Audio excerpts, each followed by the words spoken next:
Hi, it's Glenn O'Neill, and I chose to do my master's thesis on acne vulgaris. Acne is defined as an inflammatory skin disorder which affects the skin's pilosebaceous unit.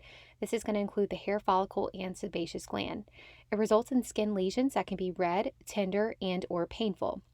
The formation of acne is characterized by four main factors: increased sebum production, which is overproduction of oil by the sebaceous gland, which is usually seen during puberty; hyperkeratosis, or overproduction of keratin, which is a protein that holds dead skin cells together, preventing them from being sloughed off naturally; proliferation of P. acnes and anaerobic bacteria; and inflammation of the skin. Acne is extremely prevalent, with about 40 to 50 million people affected in the U.S. alone. Risk factors for acne include a positive family history, increasing age, male sex, oily or mixed skin types, increased stress, an elevated BMI, and possibly a diet rich in chocolate, dairy, or a high glycemic load. In assessing a patient with acne, a skin examination must be performed. This includes inspection and palpation of the skin, with the provider paying close attention to the face, back, and chest, where the majority of lesions are located. Acne can be grouped into two categories, known as inflammatory and non-inflammatory lesions. Inflammatory lesions include papules, pustules, and nodules. Papules and pustules are both raised lesions, less than 1 centimeter in diameter, but papules do not contain pus, while pustules do. Nodules are raised lesions at least 5 centimeters in diameter. Non-inflammatory lesions include open and closed comedones. Open comedones are clogged pores open to the environment, which are known as blackheads, and closed comedones are clogged pores close to the environment, which are also known as whiteheads. Patients may also experience pain and tenderness of those lesions and post-inflammatory hyperpigmentation or scarring. Acne is considered a clinical diagnosis. The provider should obtain a detailed history and ask specifically about family history, diet, skincare regimen, and other signs and symptoms to rule out an underlying endocrine disorder. Typically, no labs or imaging are needed unless an underlying cause is suspected.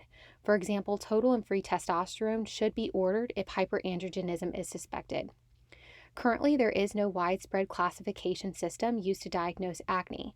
Therefore, it is categorized as mild, moderate, or severe based on the type and number of lesions.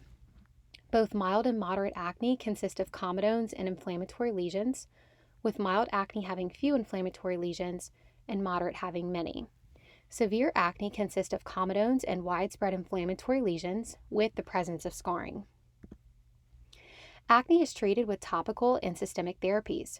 Topical therapies include benzoyl peroxide, antibiotics such as clindamycin and erythromycin, and retinoids such as tretinoin and adapalene. Systemic medications include oral antibiotics such as tetracyclines and isotretinoin, which is considered an oral retinoid. Choice of treatment is based on the acne classification as mild, moderate, or severe. Mild acne is treated with topical medications. This includes benzoyl peroxide or topical retinoid alone, or combination topical medications. Combination topicals include benzoyl peroxide plus topical antibiotic, benzoyl peroxide plus topical retinoid, and benzoyl peroxide plus topical retinoid plus topical antibiotic. Moderate acne is treated with combination topicals or oral antibiotic plus topical retinoid plus benzoyl peroxide. Lastly, severe acne is treated with combination therapy, which includes an oral antibiotic plus topical retinoid plus benzoyl peroxide, with the option of adding on a topical antibiotic. If a patient does not respond to multiple therapies and exhausts all treatment options, isotretinoin may be started if the patient meets all of the enrollment criteria, such as negative pregnancy test, documented birth control, and monthly monitoring of the liver function test.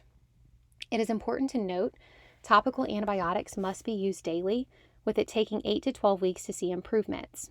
Depending on the medication, the patient may experience adverse effects such as skin redness, irritation, stinging, burning, dryness, peeling, and photosensitivity. Be sure to have your patient on a good skincare routine at home to combat these effects. Lastly, oral systemic therapy should be limited to 3 months duration.